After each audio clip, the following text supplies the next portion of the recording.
بسم اللہ الرحمن الرحیم، پارہ 23 سورۃ صاد، آیت نمبر 15۔ اعوذ باللہ من الشیطان الرجیم، بسم اللہ الرحمن الرحیم۔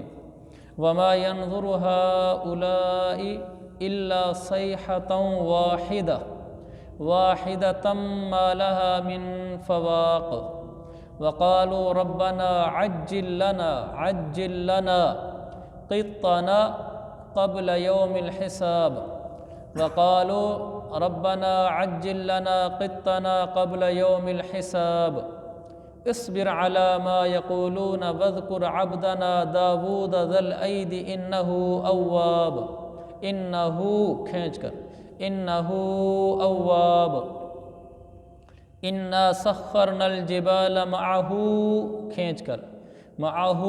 يسبحن بالعشي والإشراق والطير محشورة كل له أواب وشددنا ملكه وآتيناه الحكمة وفصل الخطاب صدق اللہ العظیم۔ یہ جو 6 آیتیں میں نے پڑھی ہیں، ان میں حضرت داؤد علیہ السلام کے بارے میں بیان کیا گیا ہے، سوائے پہلی 1-2 آیتوں کے۔ پہلی 2 آیتوں میں یہ ہے کہ اللہ تعالیٰ فرماتا ہے وَمَا يَنظُرُ هَؤُلَاءِ إِلَّا صَيْحَةً وَاحِدَةً مَا لَهَا مِن فَوَاقٍ، مکہ کے یہ لوگ بس ایک ایسی چنگھاڑ کا انتظار کر رہے ہیں جس میں کوئی وقفہ نہیں ہوگا۔ وقفہ نہیں ہوگا کا مطلب یہ ہے، مکہ کے لوگوں کو بہت سمجھایا گیا، یہ نہیں سمجھے۔ اللہ فرما رہے ہیں اب بس یہ چنگھاڑ کا انتظار کر رہے ہیں، ایسی چنگھاڑ جس میں وقفہ نہیں ہوگا۔ وہ جو سور پھونکا جائے گا نا، اس کی جو آواز ہوگی، اس آواز کو یہاں چنگھاڑ کہا گیا ہے۔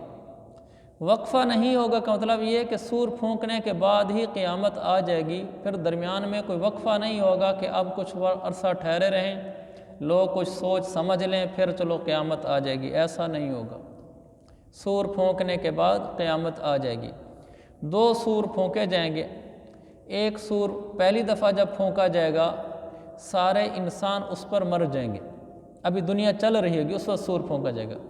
اسرافیل علیہ السلام گھٹنوں کے بل بیٹھ چکے ہیں، سینگ کی شکل کا ایک سور وہ اپنے منہ پر رکھ چکے ہیں، صرف اس میں پھونک مارنی ہے اور شور پیدا ہوگا اس سے، اور وہ شور کیا ہوگی؟ پوری قیامت ہوگی، ایسی چنگھاڑ ہوگی کہ لوگوں کے سینے پھٹ جائیں گے۔ لیکن ابتدا میں وہ میٹھی آواز ہوگی، سریلی آواز ہوگی، لوگ اس آواز کو سن کر اس کی طرف متوجہ ہونا شروع ہو جائیں گے۔ آہستہ آہستہ وہ تیز ہوتی جائے گی، یہاں تک کہ سینے پھٹ جائیں گے اور لوگ مر جائیں گے۔ پھر اس کے بعد ایک لمبا عرصہ گزرے گا، اس کے بعد پھر دوسرا سور پھونکا جائے گا۔ دوسرا سور پھونکنے کے بعد سارے مردے زندہ ہو جائیں گے، سب کے سب، اور سب ہی برہنہ ہوں گے، کسی کے اوپر لباس کا کوئی چیتھڑا نہیں ہوگا۔ امی عائشہ نے کہا یا رسول اللہ، شرم نہیں آئے گی جب مرد اور عورت دونوں برہنہ کھڑے ہوں گے؟ تو آپ نے فرمایا عائشہ، وہ دن اتنا سخت ہوگا قیامت کا، اشد من ان ينظر بعضهم الى بعض، کہ کسی کو دوسرے کی طرف دیکھنے کا ہوش بھی نہیں ہوگا۔ اس سختی کا دنیا میں تصور بھی نہیں ہو سکتا۔ تو وہ ایک چنگھاڑ آنے والی ہے۔ اللہ تعالیٰ فرما رہا ہے کہ یہ لوگ اسی کے انتظار میں بیٹھے ہوئے ہیں، ان کو نہیں سمجھ آنی۔ آج میں اور آپ بھی ایسے ہیں، اللہ تعالیٰ ہمیں سمجھاتا ہے یہ کام چھوڑ دو، یہ کام چھوڑ دو، ہم لوگ بھی موت کے انتظار میں ہیں، نہیں سمجھ آ رہی جب تک موت کا فرشتہ آ کر پکڑے گا نہیں۔ جب فرشتہ پکڑتا ہے پھر آدمی کہتا ہے افسوس، کاش میں کچھ کر لیتا۔ تو یہ صرف کافروں کی بات نہیں ہے کہ کافر اس چنگھاڑ کے انتظار میں سمجھ نہیں رہے کچھ بھی، میں اور آپ بھی ایسے ہی ہیں، ہمیں بھی سمجھ نہیں آ رہی، ہم بھی موت کی جھٹکے کے انتظار میں ہیں۔ بس جب موت کی پکڑ اور موت کا جھٹکا آئے گا پھر سمجھ آئے گی ہمیں، اس وقت سمجھنے کا کوئی فائدہ نہیں ہوگا۔ آج میں اور آپ سمجھ لیں، عبادات میں اللہ کو راضی کر لیں، معاملات میں اللہ کو راضی کر لیں۔ عبادات تو پھر بھی لوگ کر ہی لیتے ہیں، اگرچہ وہ بھی بے جانی ہوتی ہیں، لیکن کوئی شکل نقشہ بن جاتا ہے، نماز پڑھ لیتے ہیں، روزہ رکھ لیتے ہیں، معاملات پہ نہیں آتے لوگ۔ دینداری کو ہمارے ہاں صرف نماز، روزہ، داڑھی، تلاوت، ٹوپی، حج، عمرہ تک محدود کر دیا گیا ہے۔ باقی چیزوں میں بے دینی کو بے دینی نہیں سمجھا جاتا، دینداری کو دینداری نہیں سمجھا جاتا۔ شریعت کے تمام احکام پر عمل کرنا۔ اللہ کیا فرماتے ہیں؟ ادخلوا فی السلم کافہ، پورا پورا اسلام قبول کرو، پورے پورے اسلام میں داخل ہو جاؤ، ہر حکم پر عمل کرو، معاشرتی احکامات کو بھی پورا کرنا، یہ پورا اسلام ہے۔ ہمیں ابھی تک یہ باتیں سمجھ نہیں آ رہی، ہم بس نماز روزے کو دین سمجھتے ہیں۔ تجارت میں کتنے لوگوں کی تجارت ایسی ہے جو بظاہر جائز ہے، کپڑے کا کام ہے، جوتے کا کام ہے، میڈیکل سٹور ہے، سبزی کا کام ہے، فروٹ کا کام ہے، آڑت کا کام ہے، بیسیوں کام ہمارے ہاں جو جائز ہو رہے ہیں۔ لوگ ان شعبوں کو جب اختیار کر لیتے ہیں تو وہ سمجھتے ہیں کہ بس ٹھیک ہے، میں کون سی حرام روزی کما رہا ہوں، میں نے کون سا سینما کھولا ہوا۔ صرف سینما کھولنا اور گانے بیچنا، اس کی کیسٹیں سیڈیاں بیچنا، یہ گناہ نہیں ہے۔ آپ کا میڈیکل سٹور، کپڑا، جوتا، آڑت کا کام، سبزی خریداری، فروٹ، ان کی خرید و فروخت پر بھی حرام کام کے احکام لاگو ہوتے ہیں۔ ان میں بھی گناہ کبیرہ ہوتا ہے، ان میں بھی سود ہوتا ہے۔ ہمیں چونکہ احکامات کا علم نہیں ہوتا، نہ ہم سیکھتے ہیں، تو لوگ مفت کا ایسے ہی گناہ کا شکار پڑے رہتے ہیں۔ یہ جو نیوتا ہے ہمارے ہاں، یہ صاف سا سود ہے، لیکن اس کو چھوڑنے کی ہمت ہی نہیں ہے لوگوں میں۔ اور کچھ ایسے شادی بیاہ کے رواجات ہیں، کچھ رواجات تو وہ ہیں جو جائز ہیں، کوئی حرج نہیں۔ کمرہ سجا لینا دلہن کا، سیج بنا لینا، گاڑیوں کو سجا لینا، یہ جائز چیزیں ہیں، اگرچہ ہمارے رواجات ہیں، اس میں کوئی حرج نہیں ہے۔ دوسرے دن تیسرے دن دلہن کو پھر واپس گھر لے آنا، پھر ایک دن یہاں رہنا، پھر ان کی دعوت کرنا، کچھ چیزیں ہمارے یہاں رواجات ہیں، لیکن شریعت بھی ان پر کوئی پابندی نہیں لگاتی۔ لیکن کچھ ایسے رواجات ہیں جو ناجائز ہیں، جیسے جن میں نیوتا ہے، اور کچھ ایسے ہیں جو ہمارے معاشرے نے اس کو جکڑ رکھا ہے، لوگ اسے نکلنا چاہتے ہیں، نکل نہیں سکتے۔ جیسے بھات کی رسم ہے، ماموں پر لازم ہے سارے ماموں پر کہ بھانجیوں کو دیں ضرور، اور وہ بھی باقاعدہ ایک طریقے کے ساتھ، سارے ایک جگہ کھڑے ہو جائیں گے بھائی، پھر سارے لوگوں کے سامنے سامان اٹھا کر دیں گے، جی یہ ہماری بھانجی کے لیے۔ آپ نے اگر بھانجی کو دینا ہی ہے تو اس طرح دینے کی کیا ضرورت ہے؟ آپ شادی سے ہفتہ 10 دن 15 دن پہلے اکیلے جا کر دیں، تاکہ جو ماموں نہیں دے سکتا، گنجائش نہیں ہے، اس کو بھی موقع مل سکے کہ وہ نہ دے۔ سارے ماموں کو لائن میں کھڑا کریں گے، سارے دیکھیں گے فلاں چیز دے کے جا رہا ہے، مجبور ہو جاتا ہے آدمی۔ بعض دفعہ اس ماموں کے گھر میں اپنے بچے کی دوائی کے پیسے نہیں ہیں، لیکن آپ کی بات لے کر آیا ہے۔ یہ معاشرہ ہے جس نے ہمیں بے جا جکڑ رکھا ہے۔ مدد کرنا بھانجی کی برا نہیں ہے، لیکن اس طریقے سے مدد کرنا کہ سارے ایک لائن میں کھڑے ہو جائیں اور سارے دیکھ رہے ہوں کہ کیا دے کر جا رہا ہے، یہ غلط ہے۔ آپ وقت سے پہلے دیں اپنی بھانجی کو جو دینا ہے، کس نے آپ کو روکا ہے؟ شادی کے بعد دیں، کس نے روکا ہے؟ جو نہیں دے سکتا وہ نہ دے، اس پر اعتراض بھی نہیں ہونا چاہیے کہ اس نے کیوں نہیں دیا، اس کے پاس گنجائش نہیں۔ یہ تو ہدیہ ہوتا ہے، ہدیہ جو جتنا دینا چاہے اتنا دے لے، جو نہ دینا چاہے اس پر لازم نہیں۔ تو ایسے رواجات جو ہمارے پر لازم ہو چکے ہیں، اور بعض کے ہاں شادی ہو رہی ہے اس کی ساتھ اس کی فلانی رشتہ دار عورت کو بھی سوٹ دو، فلانی کو بھی دو، فلانی کو بھی دو، کہ 8-10 عورتوں کے اور سوٹ بنانے پڑتے ہیں۔ ایک آدمی کے اگر 1-2 مہینے میں 3-4 شادیاں آ جائیں تو اس بیچارے پر ایسا بوجھ پڑتا ہے کہ اس کو گھر کا خرچہ چلانا مشکل ہو جاتا ہے۔ ایسا شادیوں نے جکڑ رکھا ہے، کیونکہ ہم نے ان کو رسومات اور رواجات میں یوں باندھا ہے کہ اب ہم ایسے بندھ چکے ہیں کہ ہم نکل نہیں سکتے۔ باہمت ہے وہ آدمی جو ان سے نکل ہے، نیوتا لینا دینا بند کر دے، جو غیر شرعی رواجات ہیں ان کو ختم کر دے، جو شرعی ہیں صرف ان کو رکھنے میں کوئی حرج کی بات نہیں۔ خوشی غمی سے شریعت نہیں روکتی، لیکن خوشی غمی بھی حدود کے اندر ہونی چاہیے۔ غمی ہوتی ہے، میں نے پہلے عرض کیا تھا، اس کا جو بیٹا ہوتا ہے میت کا، سارے اس کو پگڑیاں پہناتے ہیں۔ ایک آدمی نے 70 پگڑی کیا کرنی ہے، 100 پگڑیاں کیا کرنی ہے اس نے؟ پھر بعد میں بچہ بھی چھوٹا ہے، 8-10 سال کا ہے، اس کو سمجھ ہی نہیں کہ کیا ہے، اس کو اوپر 100 پگڑیاں ڈال دیں۔ ان کا کیا فائدہ ہے؟ بچہ بیچارہ بھی چند سال کا ہے، اس کو شعور تک نہیں ہے، اور آپ اس پہ 100 پگڑیاں ڈال کے جا رہے ہیں۔ اس نے کیا کرنا ہے ان 100 پگڑیوں کو؟ پھر جو مر جاتا ہے میت کے اوپر چادریں ڈال رہے ہیں، چادروں پر نام لکھے ہوئے ہیں، یہ چادر فلانے نے دی ہے۔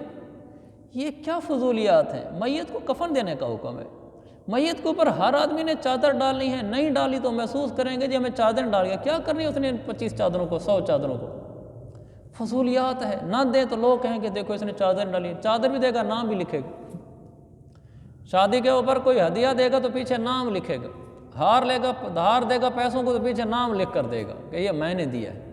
اگر آپ نے اس کی مدد کی ہے تو نام لکھنے کی کیا ضرورت ہے؟ شریعت مدد سے نہیں روکتی، ہمدردی سے نہیں روکتی، لیکن جن طریقوں کو ہم نے اختیار کر رکھا ہے ان سے روکتی ہے۔ تو میں عرض کر رہا تھا کچھ رواجات شرعی ہیں، کچھ غیر شرعی ہیں۔ جو رواجات شریعت سے ٹکراتے نہیں ہیں، خوشی غمی کے موقع پر ہوتے ہیں، ان میں کوئی حرج کی بات نہیں، لیکن جو شریعت سے ٹکرا جائیں ان کو چھوڑ دینا چاہیے، معاشرے کو نہیں دیکھنا چاہیے۔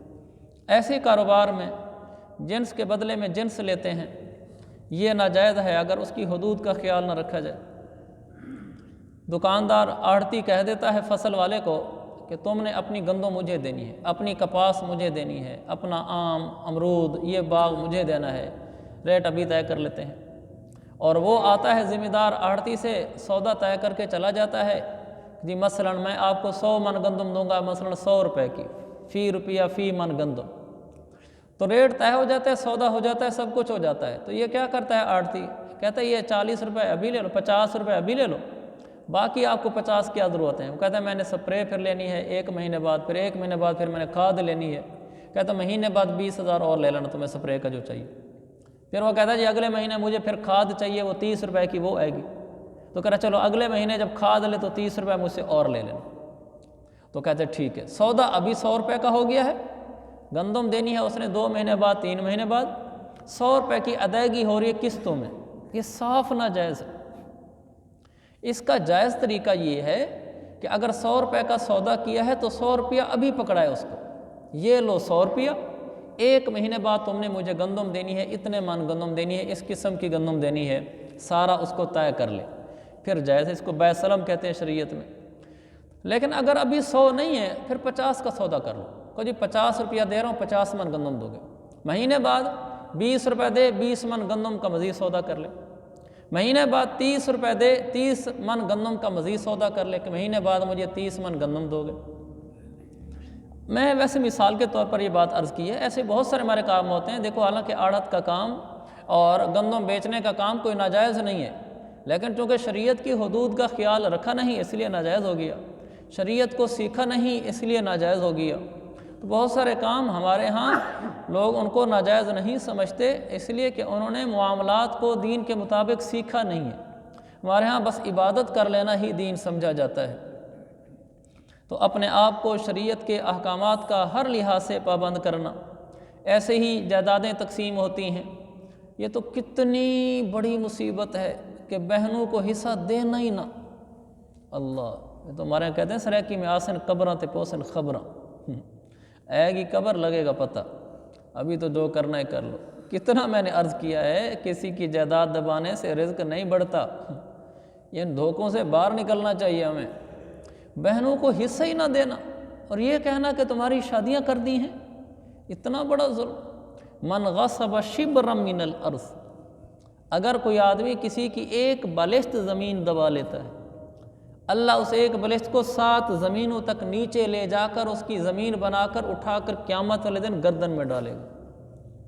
اگر یہ دنیا میں ڈالا جائے گردن میں اتنا بڑا وزن، آدمی مر جائے تکلیف سے، آخرت میں چونکہ مرنا نہیں ہے، ناقابل برداشت، حقیقی معنوں میں ناقابل برداشت تکلیف ہوگی لیکن موت نہیں آئے گی۔ ایک بالشت زمین کی جہاں مر لے اور ایکڑ کھائے پڑے ہوئے کیا ہوگا؟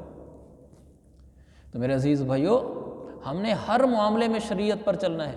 یہ تو میری زیر باس ہی نہیں ہے کہ جائیداد نہیں دیتے، تو سارے سمجھتے ہیں کہ جائیداد نہ دینا گناہ ہے، پھر انگوٹھے لگوا لیتے ہیں۔ اللہ کے بندے، انگوٹھے لگوانے سے وہ حلال ہو جاتی ہے؟ بہنوں سے انگوٹھے لگوا لیے تاکہ کاغذی کارروائی میں پاس ہو جائیں، اس سے کون سی حلال ہو جاتی ہے انگوٹھے لگوانے سے؟ وہ تو ان کو جائیداد حوالے کرو، وہ قبضہ کر لیں، پھر دوبارہ تمہیں واپس کریں، پھر دوبارہ انتقال ہو تو اب اجازت ہے۔ ایسے نہیں کہ انگوٹھے لگوائے اور گئے بس ٹھیک ہے حلال ہو گئی ہے۔ میرا یہ غرض نہیں ہے کہ میں آپ سے کہوں کہ بہنوں کو جائیدادیں دیا کریں، یہ جائیدادیں نہ دینا گناہ ہے، اس لیے کہ یہ تو آپ کو معلوم ہے۔ میں یہ کہنا چاہتا ہوں حصہ دیں گے بہن کا، پورا نہیں دیں گے۔ بھائیوں کو حصہ دیں گے لیکن صحیح نہیں دیں گے۔ بڑا بھائی کیا کرے گا؟ خود حصے بنا لے گا جائیداد کے، بھائی سب بھائیوں کو مثلا ایک ایکڑ آتا ہے، تو 4 بھائی ہیں مثال کے طور پر، تو 4 ایکڑ بنا لے گا، یہ 1 ایکڑ 2 ایکڑ 3 ایکڑ، کیا کہے گا؟ یہ والا ایکڑ میرا ہے، باقی 3 تمہارے ہیں۔ تو ایسا کیوں نہیں کرتا کہ بھائیوں میں سے یہ ایکڑ کسی اور کو دے دے، دوسرے والا تو لے لے؟ یہ کبھی نہیں کرے گا بڑا بھائی، اللہ ماشاء اللہ، وہ اچھی چیز خود رکھ کر بیٹھ جائے گا، باقی برابر کر کے، میں نے ایکڑ رکھا ہے ان کو بھی ایکڑ ہی دے رہا ہوں، تو ان کو پھر ایکڑ کر کے دے گا، بہنوں کو بھی آدھا آدھا ایکڑ دے دے گا۔ اس کو اگر کہیں نا کہ وہ جو بہن والا آدھا ایکڑ ہے، 2 بہنوں کے آدھے آدھے ایکڑ، 1 ایکڑ لے کر اپنا ایکڑ دے دو، یہ کبھی بھی تیار نہیں ہوگا۔ یہ کیسی تقسیم کی ہے؟ تقسیم تو یہ ہوتی کہ ہاں جی دے دو، وہ والا ایکڑ یہ والا میرا لے لو، برابر چیز ہے۔ جیسے مثلا ایک آدمی کو 100 روپیہ دو، وہ اپنی بہنوں کو 50 روپیہ دے دے، تو اس کو کوئی کہے بھی 2 50 والا نوٹ لے لو، 100 والا نوٹ مجھے دے دو، تو بخوشی آدمی تیار ہو جائے گا، اس میں کیا حرج کی بات ہے؟ زمین میں ایسا نہیں کیا بیٹھے ہوتا وہ۔ تو الغرض میرے عزیز بھائیو، دین صرف نماز روزے کا نام نہیں ہے، دین شریعت کے سارے احکامات پر چلنے کا نام ہے۔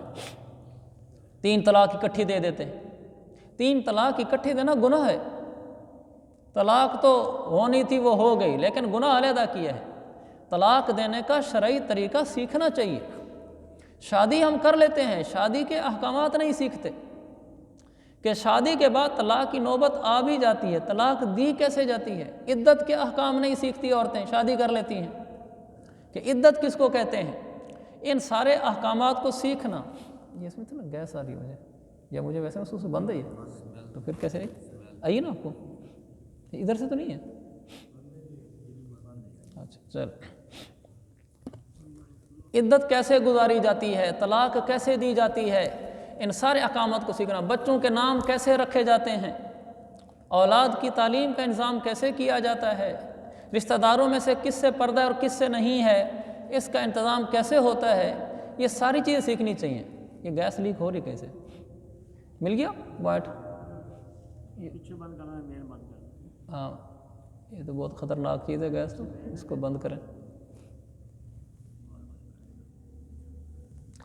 خیر میرے عزیز بھائیو، ہم نے پورے دین پہ چلنا ہے، ایسا نہ ہو کہ موت کے وقت آ کر پتہ چلے کہ اوفو میں تو دین پر ہی نہیں چلتا رہا۔ بچوں سے نہ لڑنا، بیوی سے نہ لڑنا، رشتہ داروں سے نہ روٹھنا، یہ دین ہے۔ یا نمازی بھی ہوگا، حاجی بھی ہوگا، لیکن خالہ سے نہیں بولتا، چچو سے نہیں بولتا، ماموں سے اس کی انبن ہے، فلاں کے گھر یہ نہیں جاتا، بڑے بھائی سے نہیں بنتی۔ بدبختی تو یہ کہ ماں باپ سے بھی بعض ناراض ہوتے ہیں۔ کیا فائدہ ہے ان نمازوں روزوں کا؟ یہ کون سا دین ہے جو دین آپ کو رشتہ داروں کے ساتھ اٹھنا بیٹھنا بھی نہیں سکھاتا؟ ہر ایک سے پیار محبت ہونا چاہیے۔ میں آپ کو دین سکھا رہا ہوں میرے بھائی، دین، نماز روزہ کافی نہیں ہے، ضروری ہے، کافی نہیں ہے۔ اس کے ساتھ معاشرت اچھی ہو، معاملات اچھے ہو، لین دین اچھے ہوں۔ آپ نے کسی کو پیسے دیے، اس نے واپسی پیسے دیے، غلطی سے زیادہ دے دیے، آپ اس کو واپس کر کے ہیں کہ بھائی آپ نے غلطی سے دے دیے، چیز خریدی، غلطی سے اس نے زیادہ پیسے دے دیے، نہیں چپ کر کے جیب میں ڈال دیے، اس کو واپس کرنے ہیں۔ کسی سے قرضہ لیا ہے، قرضے کی ادائیگی کا وقت آ گیا ہے، آپ فون کریں کہ آج 5 تاریخ ہے، میں نے آپ کے پیسے دینے تھے، میں آج نہیں دے سکتا، میری مجبوری ہے، آپ مجھے مہلت دیں۔ یہ نہیں ہے کہ وہ فون کر رہا ہے اور آپ آگے سے فون ہی نہیں اٹھاتے۔ یہ کیسا دین ہے؟ ہمارا دین تو ہلکی سی تکلیف بھی گوارا نہیں کرتا۔ اللہ کے نبی نے فرمایا جب تم میں سے کوئی آدمی چھری تیر وغیرہ پکڑے تو اس کا جو پھل ہوتا ہے نا، کاٹنے والا حصہ، چھری کے 2 حصے ہوتے ہیں، ایک کو دستہ بولتے ہیں، ایک کو پھل بولتے ہیں، ایک لکڑی کا ہوتا ہے، ایک لوہے کا ہوتا ہے جو کاٹتا ہے۔ تو آپ نے فرمایا جو لوہے والا حصہ ہے وہ خود ہاتھ میں پکڑے، اگلے کو چھری پکڑانی ہے تو لکڑی والا دستہ اس کو دے۔ مسلم کی حدیث ہے۔ کس لیے؟ کہیں ایسا نہ ہو کہ یہ لکڑی والا پکڑے اور اس کو دیتے ہو اس کو کہیں اس کی نوک لگ جائے، کہیں لگ نہ جائے۔ اتنی تکلیف بھی میرے آقا نے گوارا نہیں کی کہ ادھر سے پکڑ کر اس کو دو۔ بازار میں لے کر جا رہے ہو تو پھل والا حصہ پکڑ کر چلو، کہیں چلتے ہوئے کسی کو پہنچ نہ جائے تکلیف ہلکی سی بھی، اتنا بھی گوارا نہ کیا آپ نے۔ اور یہاں کتنی تکلیفیں پہنچ رہی ہوتی ہیں، ہمیں اس کا احساس بھی نہیں ہوتا۔ وہ بیچارہ فون کر کر تھک رہے ہیں، جان بوجھ کے اس کا فون بند کیے پھر رہے ہیں۔ معاملات کی صفائی نہیں ہے، لین دین کی صفائی نہیں ہے، تو ہمارے معاملات، ہمارا لین دین، یہ سب چیزیں کلیئر ہونی چاہیے۔ کسی وقت بھی موت آئے تو ہمیں خوف نہ ہو کہ اوف ہو میری تو موت کی تیاری نہیں تھی۔ پھر رشتہ داروں کے ساتھ ملنا جلنا ہونا چاہیے، خالہ، ماموں، چاچو، سب کے ساتھ۔ مجھے دکھ کے ساتھ مجھ سے جملہ کہنا پڑتا ہے، یہ بھی کوئی بات ہے کہ ہم رشتہ داروں سے اسی لیے نہیں ملتے یہ بریلوی ہیں، یہ اہل حدیث ہے؟ ایسا ہوتا ہے، میں اسی لیے دکھ سے کہہ رہا ہوں۔ یہ کون سا مذہب ہے جس مذہب نے آپ کو مسلمانوں سے توڑ دیا؟ اللہ کے نبی صلی اللہ علیہ وسلم کافروں سے ملتے تھے اور محبت سے ملتے تھے، لیکن ہم اپنے مسلمان بھائی کو اس کا مسلک تبدیل ہو گیا ہے ملنے کی وجہ سے۔ ہماری اپنی گھر کی شادی تھی، ہمارے قریبی بہت قریبی رشتہ دار ہیں، مسلک میں ان کو ہم سے اختلاف ہے، وہ ہماری شادی میں صرف اس لیے شریک نہیں ہوئے کہ ہم دیوبندی ہیں۔ کتنے دکھ کی بات۔ ایک اور جگہ شادی تھی، میرے ایک رشتہ دار ہیں، تو میں بھی وہاں شادی پہ مدعو تھا، وہ بھی تھے، تو وہ شادی پہ نہیں ہے۔ مجھے کسی نے بتایا کہ وہ اس لیے نہیں ہے کہ چونکہ عبدالقادر آ رہا ہے، اس کا اور ہمارا مسلک ایک نہیں۔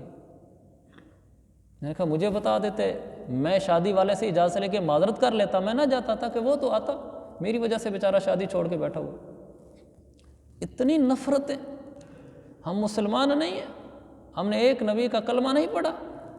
اختلافات سے انکار نہیں ہے، ہوتا ہے، لیکن ایسی نفرتیں تو نہیں ہوتی۔ خالہ کے گھر ملنے نہیں جاتے، چاچو ماموں کے گھر ملنے نہیں جاتے، ہمارا مسلک نہیں ملتا۔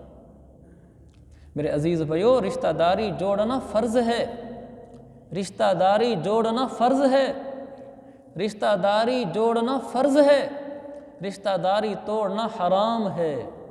بخاری کی حدیث ہے، لا يدخل الجنت قاطع، رشتہ داری توڑنے والا جنت میں نہیں جائے گا، رشتہ داری توڑنے والا جنت میں نہیں داخل ہوگا، بخاری کی حدیث۔ تو ہماری کسی رشتہ دار سے ان بن نہ ہو، اگر یہ ان بن ہو گئی تو جنت مشکل میں پڑ جائے گی۔ یہ نمازیں، روزے، درس قرآن، تلاوتیں، بیان، خطابتیں، تقریریں اور جتنی باتیں ہم سارے لوگ لگے ہوئے ہیں، یہ کوئی کام نہیں دیں گی۔ بول میٹھا ہو، محبتیں ہوں، رشتہ داروں کے ساتھ ملنا آنا جانا ہو، مسلک کا اختلاف اپنی جگہ پر، لیکن رشتہ دار سے محبت میں کمی نہیں آنی چاہیے۔ اللہ کے نبی صلی اللہ علیہ وسلم نے محبت دی ہے۔ سارا تھی گویہ، جب بدر کی جنگ ہوئی نا تو مشرکین مکہ کو شکست ہوئی، تو ان کی مجلسیں ویران ہو گئی، چونکہ 70 آدمی مارے گئے اور بڑے بڑے سردار مارے گئے، عتبہ، عتیبہ، شیبہ، ابو جہل، یہ بہت سارے تو وہیں مردود ہو گئے۔ تو ان میں سے بہت سارے جب وہاں مر گئے تو وہ سردار ہی بلاتے تھے ان رقاصاؤں کو، گویہ عورتوں کو جو ڈانس کرتی تھیں، گانے سناتی تھیں، شراب کی مجلسیں چلتی تھیں۔ جب یہ سارے سردار مر گئے تو اس سارا نامی رقاصہ کو، گویہ کو کسی نے بلانا، کوئی بلاتا نہیں تھا، بلانا چھوڑ دیا۔